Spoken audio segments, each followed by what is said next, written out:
Thank you for joining me to learn more about mindfulness, research, and best practices. I'm Kimberlee Bethany Bonura. You can learn more about me and my work on the web at drkimberleebonura.com, chairyoga.com, and pelvicyoga.com. You can find me on Facebook at Dr. Kimberlee Bonura and on Twitter at Dr. K. Bonura Yoga. If you want to stay updated for when I post new videos, then like this video and subscribe to my channel. By continuing with the video, you, the viewer, are agreeing to and accepting the terms of the provided waiver of liability. Let's begin with our discussion of self-care as an ethical obligation.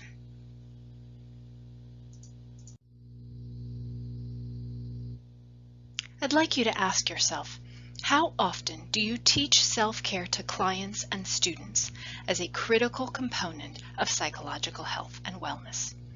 If you're like most professional caregivers, you probably often focus on the necessity of self-care to support wellness, psychological health, and physical health. And yet, as a reality check, when was the last time that you practiced self-care in your own life? Many of us find that in the busyness of our lives, our packed calendars and to-do lists and obligations, that taking care of ourselves falls to the bottom of our priority list. And that's unfortunate because self-care is necessary and vital to support our well-being, to support our health, to support our psychological health, and in fact, to support our professional competence. Barnett has actually made the point that self-care is an ethical imperative for psychology and mental health practitioners. In this writing, Barnett and Norcross and Barnett talk about the importance of self-care as a way to ensure our professional competence, to ensure that we are able to be fully engaged and present with our clients and students, and to support them in their self-care and their wellness.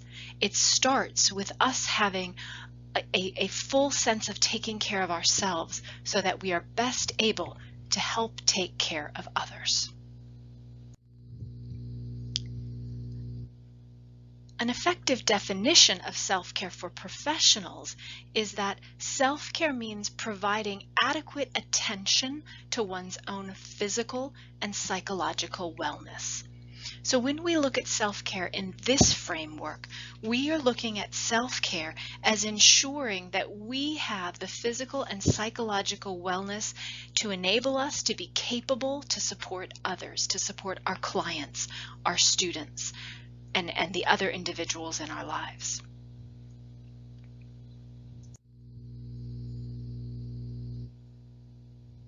As caregiving professionals, one of the challenges that we face is that our graduate training programs taught us to care for others, but most likely did not teach us to care for ourselves. In some older survey research looking at self-care for graduate students and professionals, one study found that 82% of psychology graduate students did not receive information about self-care from their training programs, and 63% said that their programs did not offer any self-care activities. So this is a whole cohort of graduate students who became professionals without training about self-care or the importance of self-care. Psychology professionals may not cultivate skills for managing their own well-being. The field is often focused on care for others, and so practitioners may devote little attention to their own self-care.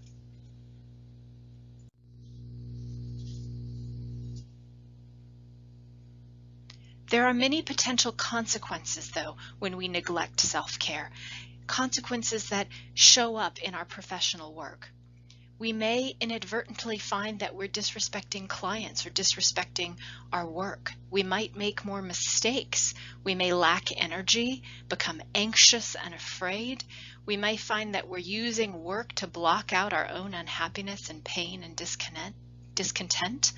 We may even find that we're losing interest in our work, and this can be a result of neglecting self-care.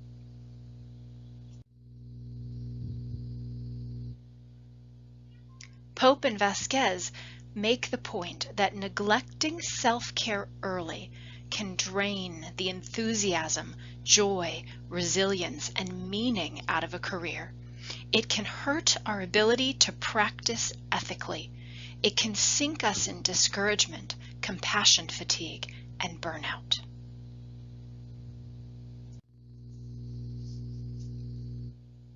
And the research supports their assertion.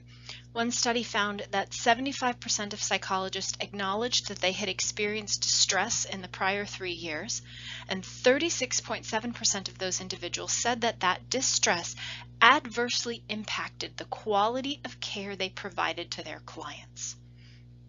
Another study found that almost 60% of mental health clinicians acknowledged working when they were too distressed to be effective. So these individuals knew that they were no longer effective because of their lack of self-care, because of their distress, and yet they kept working because of their professional obligations. Another study found that 29% of psychologists had acknowledged suicidal thoughts and 4% had reported attempted suicide. And when we look at that sobering statistic, we're considering that individuals responsible for supporting the mental health care of others are lacking in their own ability to care for their own mental health care. And that's at one extreme end of the spectrum of burnout. But more recent research has found that among psychology practitioners, despite the fulfillment of their job, all participants reported experiencing incidents of exhaustion at some point in their career. Only some reported full-blown experiences of burnout. And so this is a reminder that everybody, all professional caregivers, sometimes experience exhaustion. This is a very important reminder that we all need self-care. We all need to nurture ourselves to support our own well-being, our own mental health, so that we may be best able to care for and support our clients and our students in building their mental health and in protecting their well-being.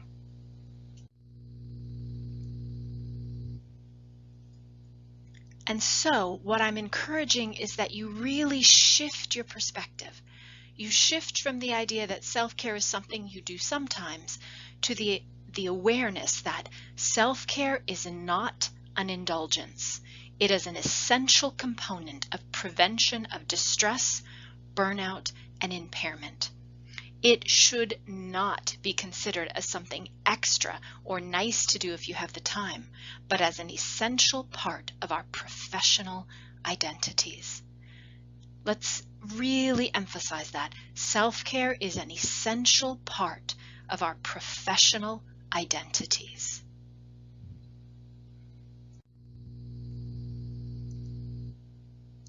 So when we look at the notion of self-care as professional development, we can see from the research, for instance, one study found that psychotherapists who practiced yoga as self-care demonstrated better work-life balance and a reduced risk of burnout. Another study found that a mindfulness-based stress reduction program helped healthcare professionals reduce stress levels and increase self-compassion. Other research has found that individuals with greater mindfulness report higher levels of work-life balance. And this is why we're going to spend a large portion of our course talking about mindfulness, so that you can gain the benefits of mindfulness in supporting your own self-care, your own well-being, and helping you to stay engaged, reduce your stress, increase your self-compassion, and improve your overall work-life balance. McCormick et al. Conclude in a study of self-care among professional psychology practitioners, our research adds to the accumulating evidence and notion that mental health, and indeed the viability of applied psychology, rests not just on the achievement of successful outcomes for clients, but also on the ongoing mental health of practitioners. As a practitioner, you have a responsibility to yourself, to your clients, and to the field to maintain your own well-being, and self-care is how you can do that.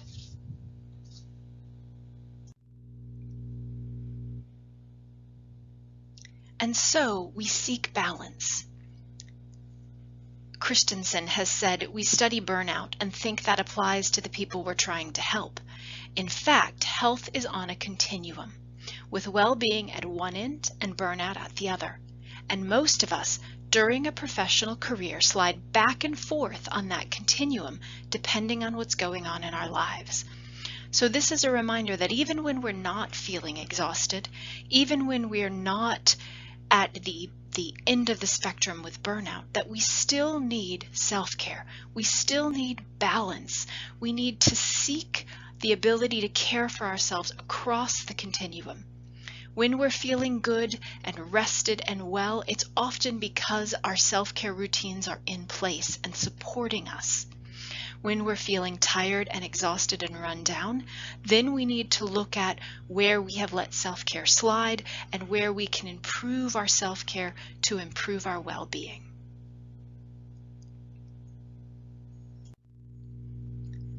As we look at self-care, one self-care strategy to consider is how you can normalize stress. Because often, when our self-care is not protecting us, we feel stressed, we feel tense, we feel overwhelmed. And what Stanford health psychologist Kelly McGonigal has talked about in much of her work is that stress is what arises when something you care about is at stake. And so this perspective is that rather than looking at stress as debilitating, we look at stress as a normal part of life, and we shift our mindset. And stress mindset theory emphasizes that how we think about stress impacts how stress makes us feel. Mindset 1 is that stress is harmful. The notion that stress makes you sick, stress is overwhelming, stress creates negative effects, and you should avoid it. Mindset 2 is that stress is enhancing. Stress enhances performance and productivity. It facilitates learning and positive growth, and it has positive effects that you can channel. Research has actually found that when individuals encounter stressful situations with mindset 1, the idea that stress is harmful, the stress has more of both a physiological and a psychological negative effect on those individuals. But when you encounter potentially stressful situations with mindset 2, the idea that stress is enhancing, the idea that you are stressed because you care, then stress does not necessarily have that negative physiological effect. So when we learn to normalize stress, to accept that stress is part of life, to use self-care to improve our ability to be resilient in the face of stress, then we actually shift how our body reacts to stress. And that can be a transformative experience. And so, one great first strategy when you're talking about self-care is working to normalize the idea of stress in your life, to let go of the idea that stress is bad for you, and instead to focus on the idea that stress is there because you care, because you're engaged, and that you are resilient and able to both cope and to succeed.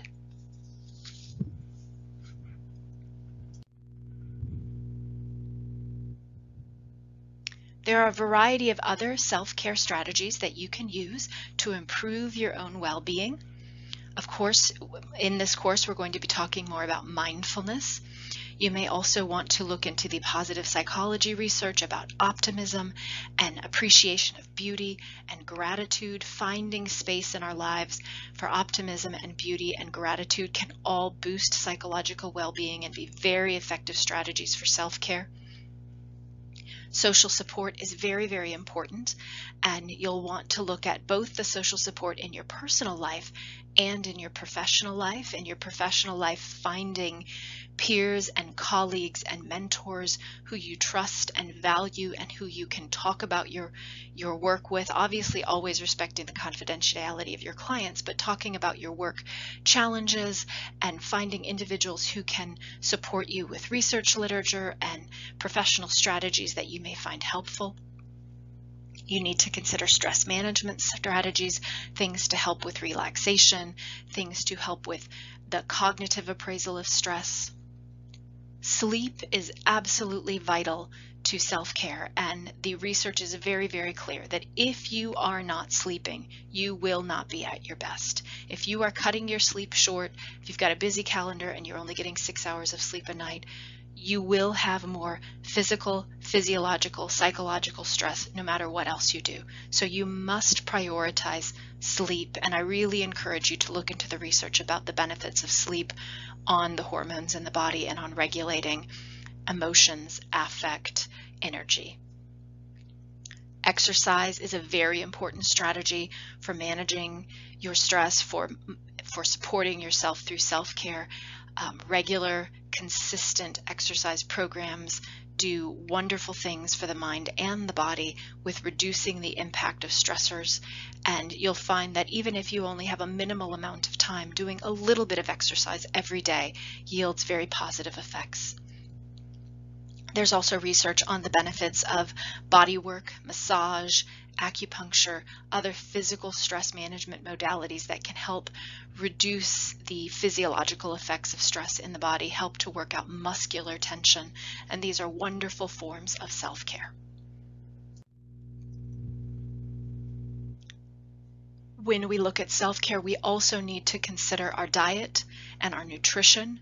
Another area of interest that you might want to look at is the more recent research on sugar and inflammation. And when we're stressed, sometimes we want to eat sugary things. They feel fun and nostalgic and comforting, but the research really indicates that sugar in the diet is very inflammatory in the body, and this can actually exacerbate chronic pain.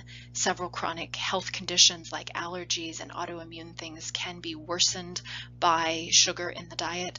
And so self-care can involve a necessity of us looking at what are we eating? Are we drinking sufficient water? Are we coping through unhealthy foods and alcohol and illegal substances? And what are we putting into our bodies? And so you'll want to consider self-care from a diet and nutrition perspective and ensure that you're giving your body healthy, supportive fuel so that it can be at its healthiest. You also may want to consider your spiritual life and practices. This may include religion. There is extensive research about the benefits for wellness and managing stress and improving well-being when we have a spiritual practice.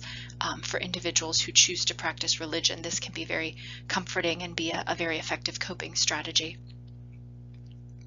Looking at occupational support is vital. You will want to look for mentors to support you and help you have someone to look up to as a role model. There is research that indicates that having a quality supervisor actually can mitigate the effects of workplace stress. So when you're having stress at work and a long to-do list and extensive obligations, if you have a high quality supportive supervisor, that can actually help reduce the effects of that stress on your body. Actually physiologically, for instance, in cortisol measures in one study found that having a good supervisor reduced the psychological and the physiological cortisol measures of stress. So having a supervisor who you trust and who supports you is very important as self-care. And if you don't have that, that is perhaps you consider workplace quality. You consider how to improve that relationship or where you might improve that relationship or find a workplace with better occupational support. There's also research that looks at nature, being outside, having green and access to open space and fresh air. Research studies, for instance, that find that going for a walk in a natural park is better for psychological well-being and yields more positive mental health benefits than going for a walk in a city center with sidewalks. And so there's a benefit to us as self-care when we get outside, when we see green.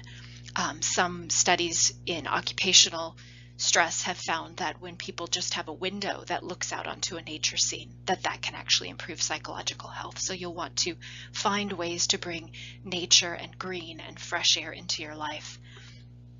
And the meaning literature is also very illustrative, that when we have meaning in our lives, we feel more cared for, we feel more productive, we feel more psychological wellness. And so you want to seek meaning. And often people who come into professional caregiving came into the field because they found meaning in caring for others, in supporting other individuals in their psychological health and well-being. And so perhaps you return to the core reasons you came into professional caregiving, and perhaps you also seek opportunities for meaning in other aspects of your life, your family, your social activities, your volunteer work. All of these strategies are very helpful and important and part of a multi-component self-care program.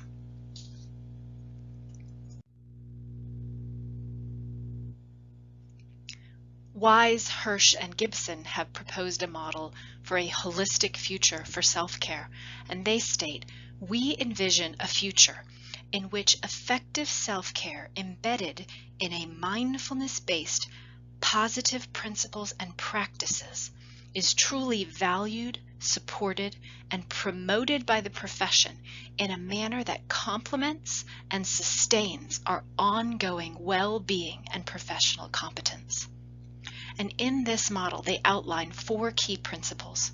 First, that there is an emphasis on flourishing rather than merely surviving. And that's important when we go back to the idea of the continuum of burnout, the continuum of how we're doing, that even when we're doing okay, we still want self-care to support us, to get us to better, to get us to flourishing. We're not trying to just get through the day. We're trying to live our best lives, to feel like we're flourishing. Another key principle is the idea of intentionality, that self-care is something we do purposefully, not accidentally, that we come to it with an intention to improve our well-being, to improve our professional competence.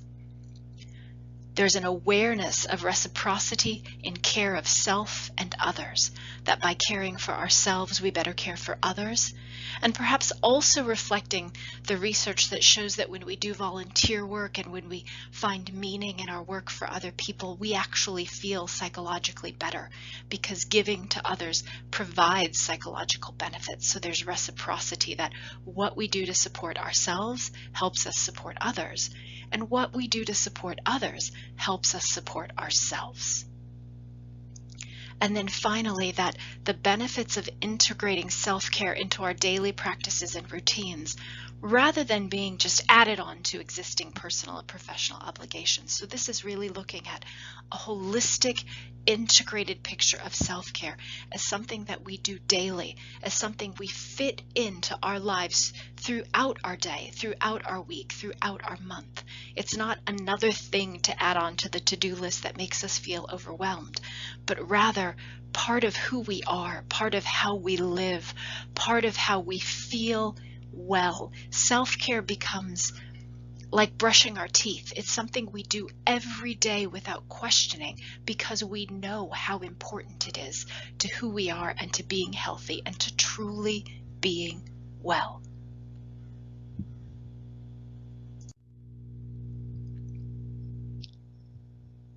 The bottom line is that with self-care in your life, you'll be better for you and you'll be better for your clients.